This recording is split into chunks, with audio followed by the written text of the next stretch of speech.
thank you guys so much for joining us today here on the Revival Center YouTube page. It's always an honor for you to allow us to speak into your life and to your family, and wherever you may be watching this live or watching this on the archive, thank you so very much. If you are watching this live behind the camera, we have Aaron and also Pastor Jason who is in the chat session. So if you are watching this live and you would like to jump on there and comment and connect with us, we would love to be able to connect with you in any kind of shape, form, or fashion. Also, if you haven't liked the video, like it, hit that subscribe bell, and we'll continue to get those subscriptions up on the YouTube channel, and that is how we give our influence to this culture and to this society. So thank you guys so very much for everything that you have done to make this channel what it is so far.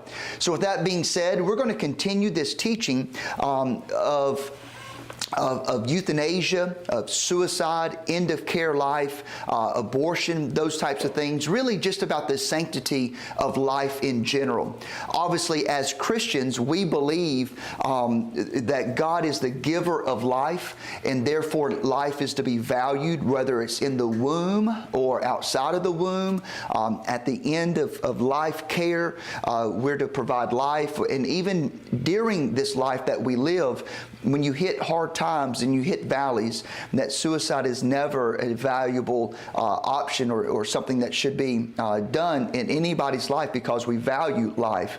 However, with that being said, as you have already watched these particular episodes from the last several weeks, then you know with the sensitivity in which we're approaching this subject. This is part 3, so we've already dealt with a lot of information in part 1 and in part 2, but there is a sensitivity in which we approach this particular subject. My family has dealt with suicide. Obviously, as a pastor, I've walked through these difficult challenges with many, many people over the years, and it's always a very, very hard thing to handle, to wrap your mind around, lots of emotions all over the map. So again, we approach it very, very delicately, but we are trying to deal with this from a biblical perspective. So by case of review from the last episode, very quickly before we get into the new subject, I just want to highlight something because it's imperative to understand this point before we get to the new material.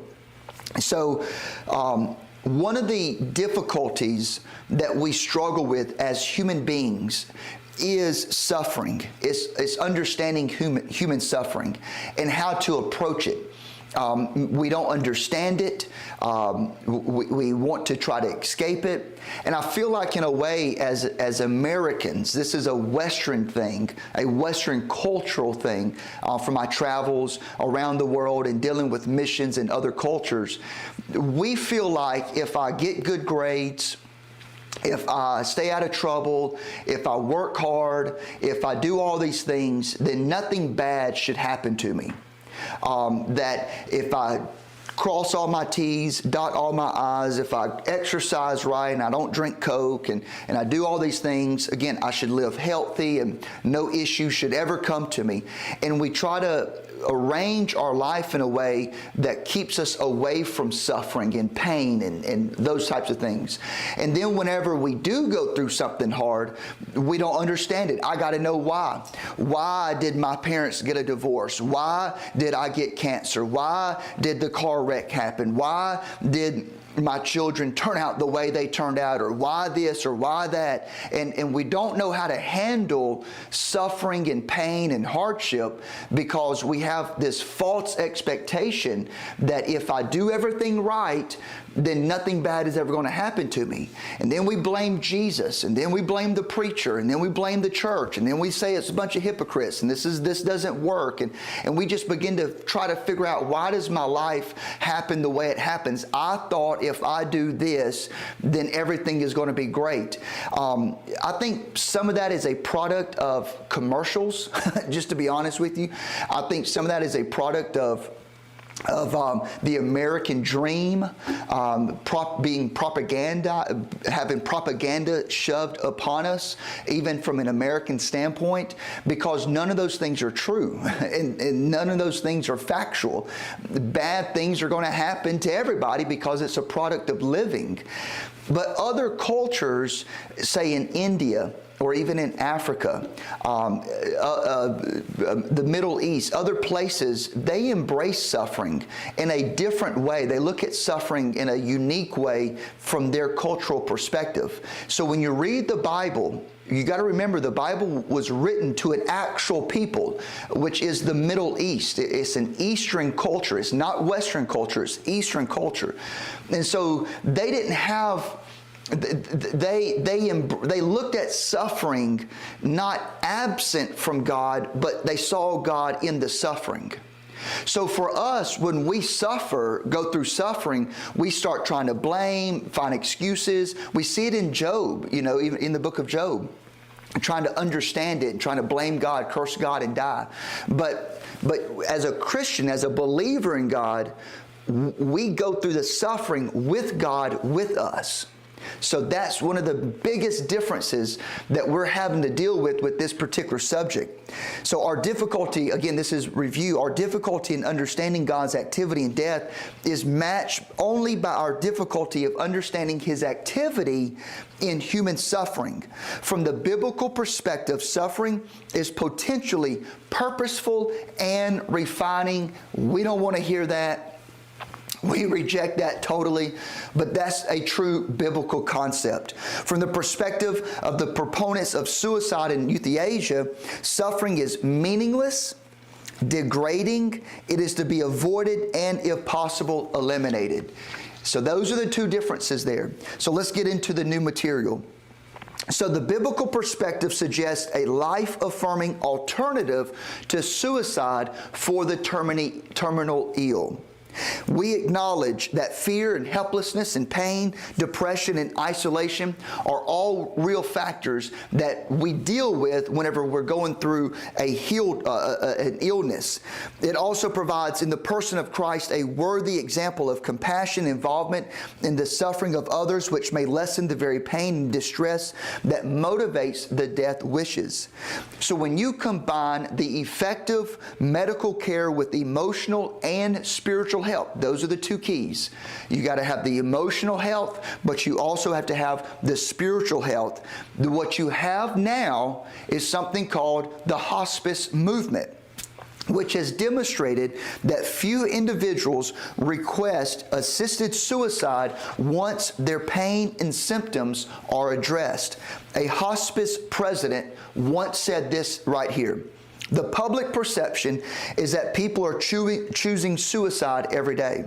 But these are people in their own homes. They have the means, they have lots of medication, and they don't choose death." You see, suffering people want their existence and meaning affirmed, not a convenient escape into alleged nothingness offered by assisted suicide. So a biblical view of suffering also resists the slippery logic of the right to die philosophy, a logic which argues that the value of life is in some way or another conditional. Again, from a world view, this is why being a Christian is different than just being secular, because we view life completely different. Again, I refer you back to episode 1 of this teaching. For the terminally ill, the value is conditioned upon quality of life. But what of other categories of people that are not healthy, young, and vigorous? That is a question. Encouraging or assisting the suicide of the terminally ill sets a very bad precedent that opens the door to a more general devaluation of life in the broader practice of euthanasia.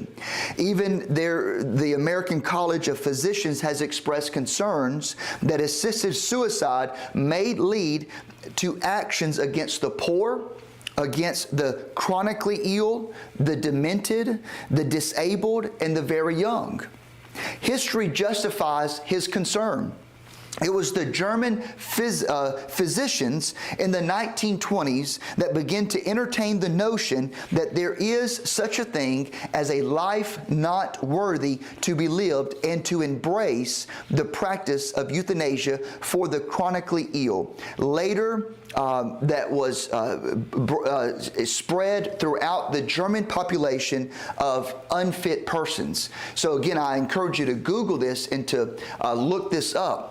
That one of the reasons that Hitler was able to justify the killing of the non-desirables, to kill those with special needs, Down syndrome, to kill the Jews, all those types of undesirables in their society, is that he used this philosophy that it is okay to get rid of those in the society that is a drain on society.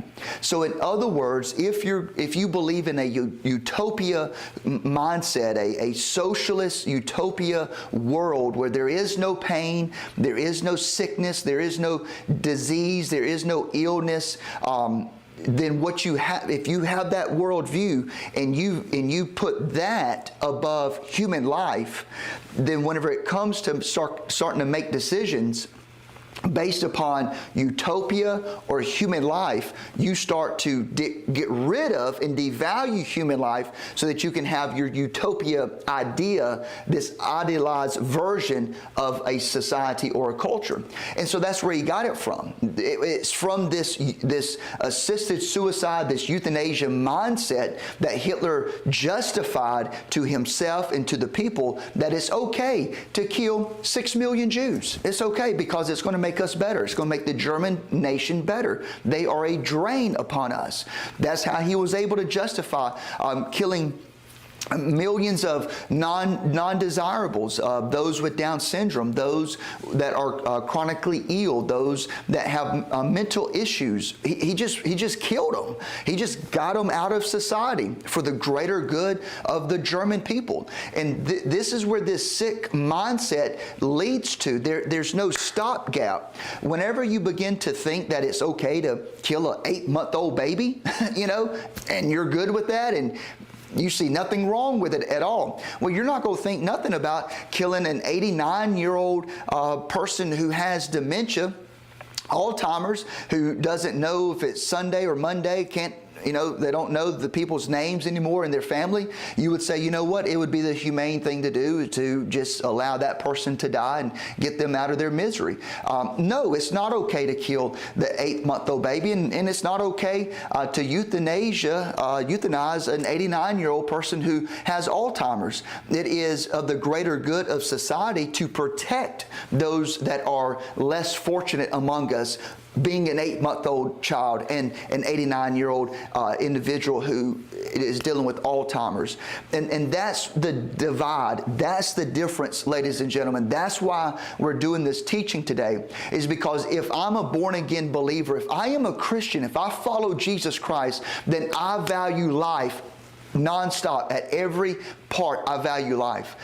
Think about it right now. If you're watching this in real time, then you know what's on the news right now. There's been a massive manhunt over the last several days of now we know because he's been caught, but at the time, we didn't know what was going on, but there was a massive manhunt of a 26, 27-year-old man from Maryland who walked up behind the CEO of a large healthcare company and shot the guy in the back of the head, point blank range, and executed him.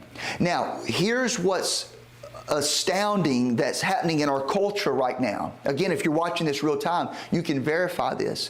But there are certain people in the country right now who are actually happy that this man walked up to this CEO and shot him cold-blooded in the back of the head. They're justifying the death of this man, murdering him. They're justifying that because of how healthcare providers deny care to people.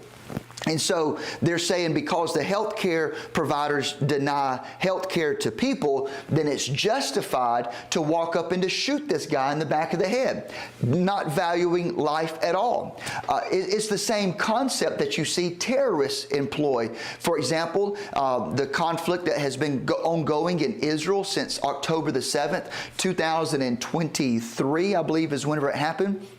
It's weird that it's been that long, but October 2003, when Hamas went over the border and began to kill innocent Israelis, not soldiers. It wasn't soldiers. It was Hamas fighters killing just regular folks at a party somewhere and burning babies and all kinds of weird stuff and raping the women and taking hostages and things like that. And they justified that because they said, well, we are trying to gain our freedom, and so it's okay to go kill a baby in order to bring awareness to our cause. And it's the same terminology that I hear people saying about this guy walking up to the CEO and killing this dude and somehow trying to justify taking life. The point that I'm making right here is that if you do not value life across the board, whether it's in the womb or outside the womb or at 89 years old with Alzheimer's, if you do not value life, then you begin to go down these slippery slopes and you begin to justify terrible means in order to achieve whatever the ideal is that you're after. So if it's Hitler and he wants a utopia Germany, it's okay to kill the Jews. If you are some extremist who is against health care, then it's okay to murder this man. If you're someone who's living in Gaza and you don't like what Israel is doing, then it's okay to go kill and rape children. No, it's not. None of those circumstances is good, because you have to have this mindset as a believer of life, is that no matter what the circumstances are and no matter how you do it, some things are always just going to be wrong and going to be evil. Period. It doesn't matter how you sanitize it. It doesn't matter why you're doing it. It's always going to be wrong under any circumstance. No justification whatsoever. And so again, that's the approach that we take as believers whenever it comes to life and suicide and end of life care. All of it. We choose life. And when we're going through suffering in our life, then what that should do to us is cause us to draw closer to God and to understand what God is teaching us in this particular moment. Or how about do some spiritual warfare and rebuke the devil, rebuke the devourer, and get some believers together and start anointing oil and do spiritual warfare, because that's a real thing as well. So let me keep going. Recently, the Netherlands over in Europe legalized voluntary euthanasia, only to open the door permissively to the practice of involuntary euthanasia, where the elderly and the chronically ill may be terminated against their wishes. And that's what I'm referring to. Someone who has Alzheimer's who cannot make that decision, somebody will go make the decision for them, which is murder. It is imperative that we return to an absolute timeless standard of human value rooted in biblical truth. We must return to the divine appraisal of the worth and dignity of life, whether born or unborn, young or old, healthy or suffering. We must recognize once again the one in whose image we are made, the one who determines the time of our beginning and the time of our end, and the one who provides meaning and hope to suffering people through the redemptive work of the cross. And that is the difference, ladies and gentlemen. So I want to encourage you to always choose life, to recognize that suffering is part of life, and that it is our job and it is our mandate as born-again believers to view all life through the love of God that consumes us. We are grounded and rooted in love for other people. The two greatest commandments that Jesus said is to love God and to love your neighbor as yourself. So I know how you love God based upon how you love other people. And the way you love other people is how you're going to love God. It's all connected. So I reject euthanasia. I reject abortion. I reject the killing of innocent life for any reason whatsoever. And I hope that you begin to understand the importance of this worldview, even as we see this debate raging and taking place in our society, even at the time of this teaching right here. So I'm going to close it down right there because next week we're going to close this entire teaching down with a Christian response to everything that we've been talking about over the last several episodes. So make sure you come back next Tuesday right here at 8:30 as we wind this one down with a Christian response to this very sensitive subject. So thank you very much. Like it, subscribe, and we'll see you next Tuesday. God bless.